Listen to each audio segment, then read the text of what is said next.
Pasal 11. Ana al-Haq.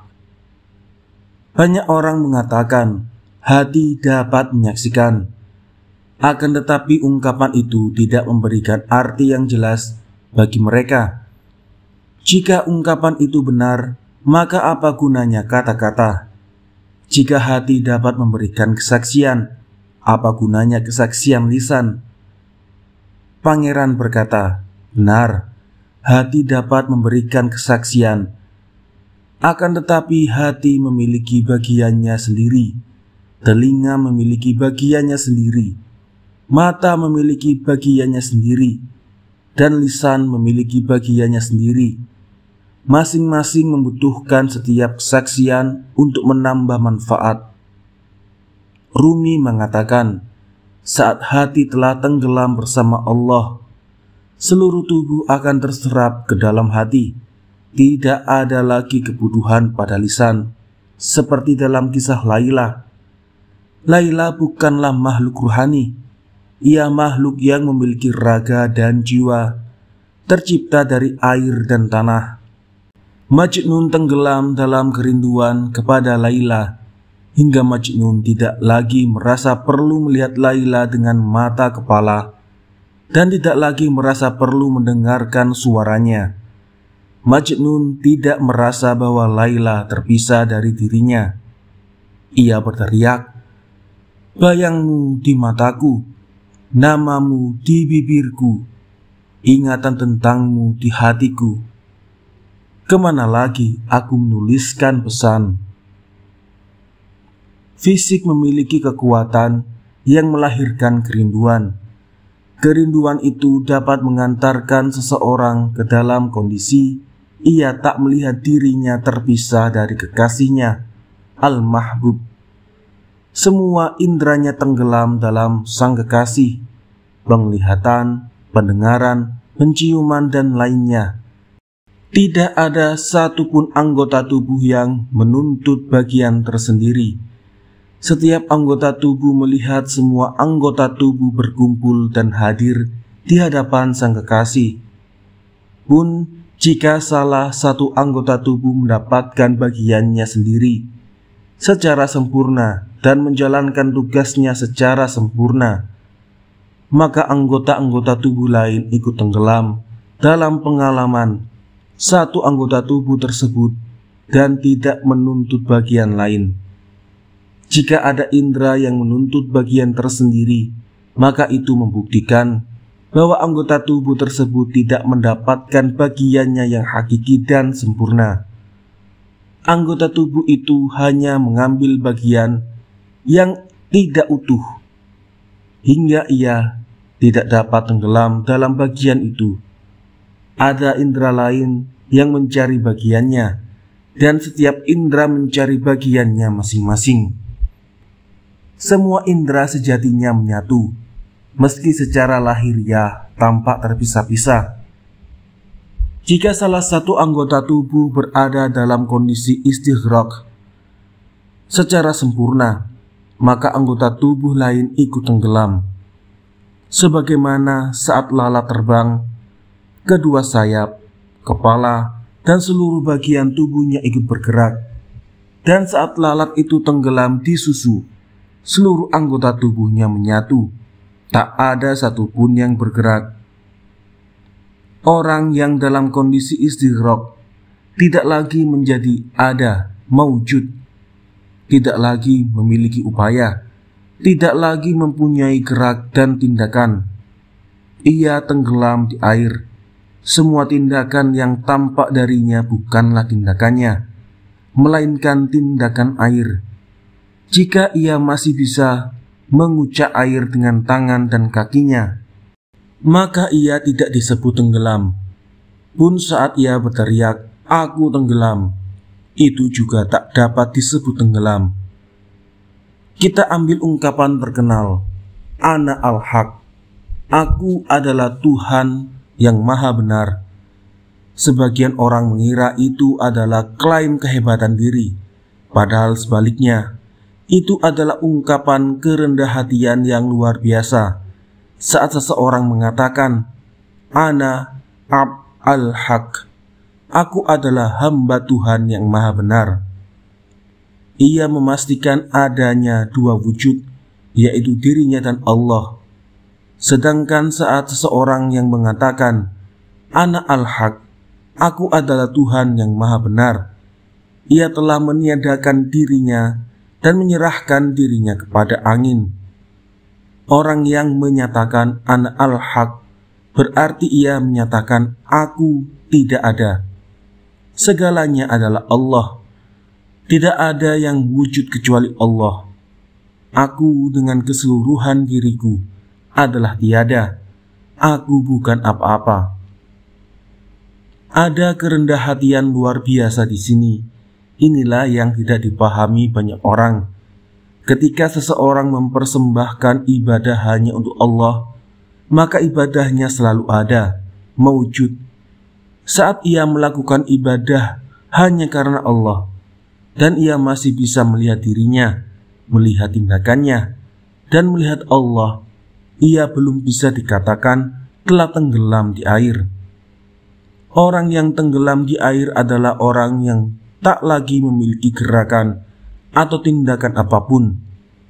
Seluruh geraknya adalah gerak air. Seekor singa mengejar seekor kijang. Sang kijang lari.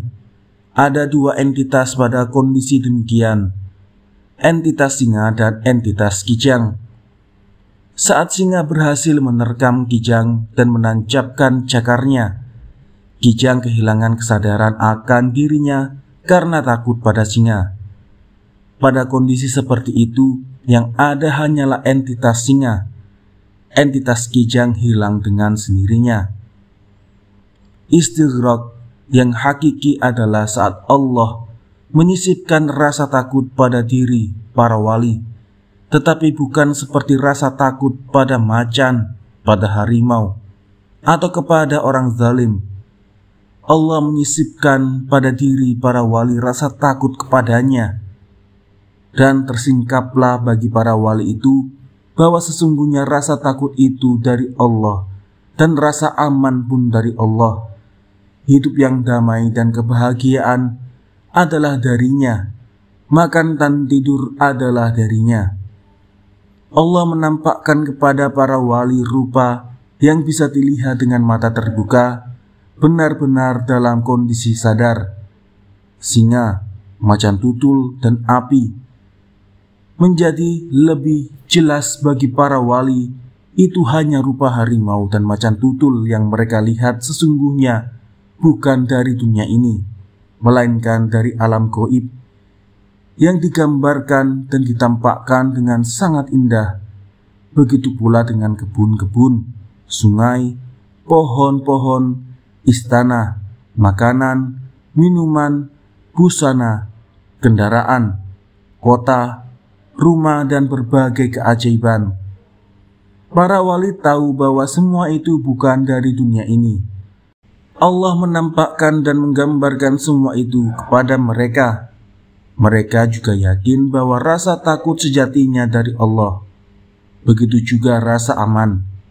Seluruh kenyamanan dan penyaksian akan Allah di hati adalah dari Allah. Rasa takut kepada Allah ini tidak sama dengan rasa takut kepada manusia. Sebab rasa takut tersebut muncul dari hasil perenungan dan penyaksian akan Allah di hati, bukan muncul dari petunjuk atau dalil dan bukti yang kasat mata. Tanpa penghalang, Allah menunjukkan kepadanya bahwa segala sesuatu darinya. Para filsuf mengetahui hal demikian, tetapi mereka mengetahuinya melalui bukti kasat mata. Sementara bukti kasat mata tidak bersifat kekal. Maka kebahagiaan yang muncul dari bukti kasat mata pun tidak kekal. Ibarat kebahagiaan, kehangatan, dan kelembutan. Saat ingatan akan bukti kebahagiaan, kehangatan, dan kelembutan itu berlalu, kebahagiaan, kehangatan, dan kelembutan pun ikut berlalu. Seperti orang yang tahu berdasarkan bukti kasat mata bahwa sebuah bangunan ada pembuatnya. Pembuatnya memiliki dua mata, tidak buta. Ia memiliki kekuatan, bukan kelemahan. Ia ada, bukan tidak ada. Ia hidup, tidak mati, dan ia telah ada sebelum bangunan rumah ada. Orang tersebut tahu semua itu, tapi berdasarkan pada bukti kasat mata. Bukti kasat mata tidak akan bertahan selamanya. Ia akan cepat dilupakan. Sementara para perindu al-usyaq yang mengabdi kepada Allah telah mengenal sang pembuat rumah, dan mereka melihatnya dengan mata keyakinan, ain al-yakin. Para perindu makan roti dan keju bersama. Mereka saling menyatu. Sang pembuat rumah tidak pernah hilang dari pikiran dan tatapan mereka. Orang-orang seperti ini fana bersama Allah. Dosa baginya bukan dosa, dan kelakuan buruk baginya bukan kelakuan buruk, sebab ia telah mati dan hancur dalam Allah. Seorang raja memerintahkan para pelayan agar masing-masing memegang satu cangkir emas, karena tamu akan datang. Sang raja juga memerintahkan hal yang sama kepada pelayan yang paling dekat di hatinya. Ketika sang raja menampakkan wajahnya, pelayan yang paling dekat itu hilang kesadaran, tak bisa mengendalikan diri karena melihat sang raja. Cangkir di tangannya jatuh dan pecah. Pelayan-pelayan lain kemudian saling berkata, "Barangkali ini yang harus kita lakukan." Mereka lantas melemparkan cangkir-cangkir. Sang raja marah, "Mengapa kalian melakukan itu?" "Karena pelayan yang sangat dekat denganmu melakukannya." Mereka menjawab, "Bodoh, bukan dia yang menjatuhkan cangkir, akulah yang melakukannya." Secara kasat mata, semua tindakan para pelayan itu adalah dosa. Tapi dosa yang dilakukan oleh pelayan yang paling dekat dengan raja itu merupakan esensi ketaatan, bahkan melampaui ketaatan dan dosa. Yang sejati di antara semua pelayan tersebut adalah satu pelayan yang paling dekat di hati raja. Pelayan-pelayan yang lain hanya para pengikut sang raja. Maka mereka adalah para pengikut pelayan yang paling dekat itu, karena ia adalah esensi sang raja. Kehambaan si pelayan paling dekat itu hanya bentuk lahiriah. Ia dipenuhi keindahan sang raja. Tuhan menyatakan, "Jika bukan karena Engkau, aku tidak akan menciptakan alam raya. Ana al-haq, aku adalah Tuhan yang maha benar." Artinya juga demikian, aku ciptakan alam raya karena aku. Inilah ana al-haq, dalam bahasa berbeda dan rumusan berbeda. Meski kata-kata para wali tersusun dalam ratusan rupa yang berbeda-beda, tapi mungkinkah ada dua kata-kata, sementara Tuhan itu satu dan jalan menujunya adalah satu. Meski secara lahiriah tampak berlawanan, namun satu makna. Perbedaan hanya ada dalam bentuk lahiriah saja, sedangkan secara makna mereka menyatu. Seperti seorang pangeran yang minta buatkan kain kemah. Ada yang menjalin tali, ada yang membuat pasak, ada yang menenun kain, ada yang menjahit, ada yang menggunting, dan ada yang menyulam dengan jarum. Meski secara lahiriah semua kegiatan mereka berbeda-beda dan sendiri-sendiri, namun mereka bersama-sama secara tujuan. Mereka melakukan pekerjaan yang sama. Begitu pula dengan keadaan di dunia ini. Jika diperhatikan, pada hakikatnya semua makhluk melakukan penyembahan kepada Allah. Baik orang fasik, orang soleh, pelaku maksiat, orang taat, setan dan malaikat. Seorang raja misal menguji para pelayannya dengan cara berbeda-beda agar jelas mana yang setia dan mana yang tidak. Dapat dibedakan mana yang menepati janji dan mana yang tidak. Dapat terlihat mana yang bisa dipercaya dan mana yang tidak. Raja membutuhkan pengganggu dan penghasut agar kesetiaan dan ketulusan para pelayan dapat dibuktikan. Tanpa pengganggu dan penghasut, bagaimana kesetiaan mereka dapat dibuktikan? Pengganggu dan penghasut itu bertindak berdasarkan kepatuhan, sebab tindakan mereka itu atas kehendak sang raja.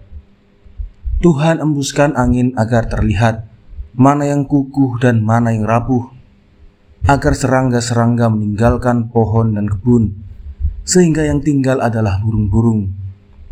Raja memerintahkan salah seorang pelayan perempuannya berhias dan menggoda para pelayan laki-laki untuk menguji kesetiaan mereka. Meski secara lahiriah tindakan pelayan perempuan itu merupakan maksiat, namun sesungguhnya itu menunjukkan kepatuhan kepada sang raja. Para hamba sejati Tuhan melihat sendiri di dunia ini, tidak dengan bukti kasat mata atau mengikuti yang sudah ada, tetapi dengan mata hati, bahwa seluruh manusia yang baik dan yang buruk melakukan penyembahan dan ketaatan kepada Tuhan. Tidak ada sesuatu apapun kecuali bertasbih dengan memujinya. Quran Surat Al-Isra ayat 44. Begitulah, bagi mereka dunia ini adalah hari kiamat. Hari kiamat adalah saat semua makhluk melakukan penyembahan kepada Allah. Mereka tidak melakukan apapun selain penyembahan kepada Allah. Mereka melihat makna itu dalam dunia ini. Disebutkan, jika tabir disingkap, maka keyakinanku tidak bertambah. Secara bahasa, Al-Alim lebih tinggi derajatnya dibanding Al-Arif. Sebab kita bisa mengatakan bahwa Allah itu alim, tetapi kita tidak bisa mengatakan bahwa Allah itu arif. Dalam kata arif ada makna sebelumnya tidak tahu, kemudian tahu. Kita tidak bisa mengatakan demikian untuk Allah. Sedangkan secara istilah, makna al-arif lebih besar. Sebab al-arif adalah orang yang mengetahui alam tanpa memerlukan bukti melalui penglihatan mata kepala. Orang yang tahu dengan cara demikian disebut arif. Ada pernyataan, seorang alim lebih utama daripada 100 orang zuhud. Bagaimana bisa? Bagaimanapun, orang zuhud belajar kezuhudan atas dasar ilmu. Kezuhudan tanpa ilmu adalah mustahil. Apa makna zuhud? Zuhud adalah berpaling dari dunia dan menghadapkan wajah kepada ketaatan dan akhirat. Pada akhirnya ia harus mengenal keburukan serta kerapuhan dunia dan harus mengenal kelembutan, kepastian, dan keabadian akhirat. Dan ia harus berusaha keras untuk melakukan ketaatan. Ia akan bertanya, bagaimana aku berbuat taat dan apa itu taat? Semua itu adalah tentang ilmu. Kezuhudan tanpa ilmu adalah mustahil. Sebab itu orang yang zuhud secara otomatis adalah orang alim sekaligus orang zuhud. Ungkapan seorang alim lebih utama daripada 100 orang zuhud adalah mutlak. Akan tetapi maknanya tidak mudah dipahami. Ada ilmu lain yang Allah berikan kepada manusia setelah ia memiliki ilmu dan kezuhudan. Ilmu yang menjadi buah dari ilmu dan kezuhudan tersebut, dan menjadi kuat ungkapan orang yang tahu atau alim lebih utama daripada 100 orang zuhud. Perumpamaannya adalah orang yang menanam pohon, kemudian pohon itu tumbuh dan berbuah. Tak dapat disangkal, satu pohon yang berbuah itu lebih utama daripada 100 pohon yang tidak berbuah. Kadangkala ada pohon yang tidak berbuah sama sekali karena diserang oleh banyak hama. seorang haji yang telah sampai di Mekah tentu lebih utama daripada seorang haji yang masih dalam perjalanan di gurun. Ada kekhawatiran pada seorang haji yang masih dalam perjalanan itu, apakah ia akan sampai ke Ka'bah atau tidak, sedangkan orang haji yang pertama sudah benar-benar sampai. Satu kebenaran lebih baik daripada 100 keraguan. Pangeran berkata, tapi orang yang belum sampai itu pun punya harapan untuk sampai. Rumi menjawab, sama sekali berbeda antara orang yang berharap dan orang yang sudah sampai. Ada perbedaan sangat besar antara rasa khawatir dan rasa aman. Apa yang mendorong kami bicara tentang perbedaan, sementara hal itu telah begitu jelas bagi semua orang? Fokus pembicaraan adalah tentang rasa aman. Ada banyak perbedaan besar dalam berbagai rasa aman, sebab keistimewaan Nabi Muhammad atas para nabi adalah dari sisi rasa aman. Semua nabi berada dalam kondisi rasa aman, tidak rasa khawatir pada diri mereka, tetapi ada tingkatan-tingkatan dalam rasa aman. Kami angkat sebagian mereka beberapa derajat di atas sebagian yang lain. Quran Surat Az-Zukhruf ayat 32. Adalah mungkin untuk menjelaskan alam rasa takut dan tingkatan-tingkatan rasa takut, sedangkan rasa aman tidak dapat dijelaskan. Dalam alam rasa takut, setiap manusia berpikir apa yang harus dipersembahkan untuk Allah. Ada yang mempersembahkan fisiknya, ada yang mempersembahkan hartanya, ada yang mempersembahkan jiwanya, ada yang mempersembahkan puasa, ada yang mempersembahkan sholat beberapa rakaat, dan lain-lain. Tahapan-tahapan mereka tergambarkan dan memungkinkan untuk dijelaskan dengan contoh yang sama. Ada tahapan untuk melakukan perjalanan dari Konya menuju Kaisarea. Pertama harus melewati Kaimas, lalu Ubruh, Sultan, dan seterusnya. Sedangkan tahapan-tahapan perjalanan dari laut, dari Anatolia menuju Alexandria, tidak dapat dijelaskan. Kapten kapal mengetahuinya, tapi tidak akan disampaikan kepada orang-orang darat, karena mereka tidak akan mengerti. Pangeran berkata, tapi jika disampaikan pun akan bermanfaat. Mungkin mereka tidak akan paham semuanya, tapi akan tahu sedikit, lalu mencari tahu sedikit dan menebak-nebak selebihnya. Rumi menjawab, memang demi Allah, ada orang yang duduk terjaga pada malam yang pekat, dan ia berniat melakukannya hingga siang datang. Meski ia tidak tahu bagaimana cara menemukan siang, namun ia sudah dekat dengan siang karena ia menantinya. Ada juga orang yang berjalan bersama kafilah dalam gelap malam dan dalam kondisi hujan deras. Ia tidak tahu akan sampai di mana, harus lewat jalan mana, dan telah seberapa jauh jarak yang ditempuh. Namun ketika siang datang, ia dapat melihat hasil perjalanannya, menemukan tempat tertentu. Setiap orang yang berbuat karena mengharap sesuatu di sisi Allah, meski sambil memejamkan kedua matanya, ia tidak akan sia-sia. Barang siapa berbuat kebaikan sekecil biji sawi, pasti ia akan melihat balasannya. Quran Surat Al-Zalzalah ayat 7. Meski orang berjalan dalam gelap dan pandangan terhalang hingga tidak tahu berapa jarak yang telah ditempuh, tapi di akhirat ia akan melihatnya. Dunia adalah ladang akhirat. Apa yang ia tanam di sini akan ia tuai di sana. Nabi Isa sering tertawa, sementara Nabi Yahya sering menangis. Nabi Yahya lantas berkata kepada Nabi Isa, "Kau sering tertawa seperti itu karena kau merasa aman dari tipuan yang sangat halus." Isa menjawab, "Kau sering menangis seperti itu karena kau lupa sama sekali akan pertolongan dan kebaikan Allah yang begitu halus, lembut dan luar biasa. Seorang wali Allah mendengar dialog Nabi Isa dan Nabi Yahya itu.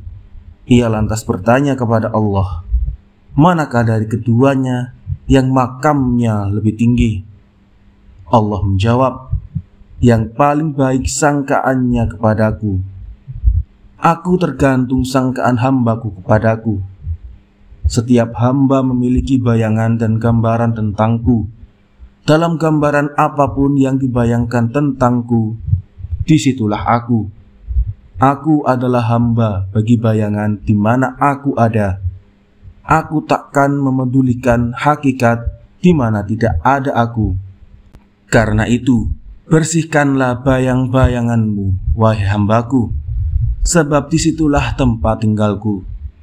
Sekarang, uji diri kalian dengan tangis dan tawa, puasa dan sholat, khalwat dan pembaruan, dan sebagainya.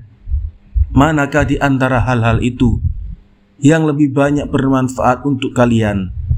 Jadikan prioritas kalian. Juga uji diri kalian. Apa yang bisa membuat kalian beristiqomah dan meningkat lebih baik? Jadikan prioritas kalian. Mintalah pendapat pada hati kalian, meski banyak orang yang telah memberi pendapat kepada kalian. Kebenaran ada dalam dirimu. Diskusikan ia dengan pendapat orang lain, agar kau bisa mengikuti pendapat yang sesuai dengan kebenaran dalam dirimu itu. Seorang dokter mengobati pasien dan bertanya kepada dokter, dalam diri pasien, setiap dirimu memiliki dokter dalam dirimu, yaitu suasana hatimu dan keadaan pikiranmu yang memiliki kemampuan menolak atau menerima. Dokter bertanya, apa yang Anda makan? Makanan ringan, makanan berat, bagaimana tidurmu? Dan pertanyaan lainnya. Apa yang dikatakan oleh dokter dalam diri pasien akan menentukan kesimpulan sang dokter. Jadi dokter yang sesungguhnya adalah dokter yang ada dalam diri pasien, yaitu suasana hati dan keadaan pikiran. Jika dokter dalam diri itu melemah, jika suasana hati dan keadaan pikiran kacau, ia akan melihat segala sesuatu dengan terbalik dan memberikan petunjuk yang salah.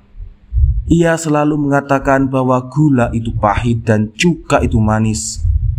Dalam kondisi seperti itu, ia membutuhkan dokter untuk mendapatkan pertolongan agar suasana hati dan keadaan pikiran kembali kepada ketenangannya semula. Kemudian ia akan berdiskusi dengan dokter dalam dirinya, lalu menerima pendapatnya. Manusia memiliki suasana hati dan kondisi pikiran yang sama secara makna dan hakikat. Para wali adalah dokter yang menawarkan bantuan kepada manusia untuk meluruskan suasana hati dan kondisi pikirannya, serta menguatkan agama dan hatinya. Disebutkan dalam hadis, perlihatkanlah segala sesuatu kepadaku seperti apa adanya. Manusia adalah makhluk agung. Di dalam dirinya telah tertulis segala sesuatu. Namun, hijab dan kegelapan menghalanginya hingga ia tidak dapat membaca apa yang ada di dalam dirinya. Hijab dan kegelapan itu berupa bermacam-macam kesibukan, bermacam urusan duniawi, dan bermacam kesenangan duniawi. Meskipun manusia tenggelam dalam kegelapan dan tertutup oleh hijab tersebut, ia masih bisa membaca sedikit pengetahuan dan menggali petunjuk darinya. Bayangkan, andai kegelapan dan hijab itu dihilangkan, berapa banyak hal yang bisa digali dan berapa banyak ilmu yang memancar darinya. Banyak keahlian manusia, seperti keahlian menjahit, membuat bangunan, memahat, menyusun, meramal, kedokteran dan lain-lain yang jumlahnya tidak terhitung, datang dari dalam diri manusia, bukan datang dari batu atau tanah kering. Apa yang dikatakan bahwa gagak mengajari manusia mengubur jenazah sesungguhnya adalah tentang proses berpikir manusia dari burung. Desakan dari dalam diri manusia untuk melakukan itu, mengubur.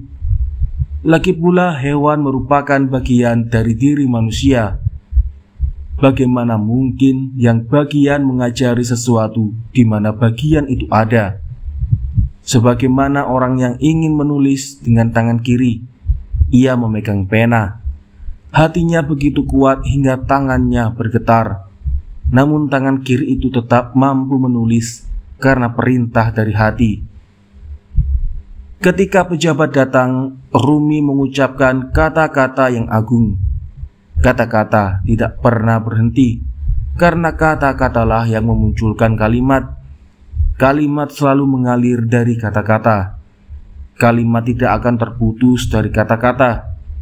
Pada musim dingin, pohon-pohon tidak menumbuhkan daun-daun dan buah-buahan. Tetapi bukan berarti pohon itu berhenti bekerja. Pohon selamanya bekerja. Musim dingin adalah musim menyimpan dan musim semi adalah musim mengeluarkan. Yang keluar bisa dilihat oleh semua orang, sedangkan yang disimpan tidak bisa mereka lihat. Ketika seseorang menyiapkan hidangan pesta dengan mengeluarkan biaya mahal, semua orang melihat berbagai rupa hidangan yang mahal itu.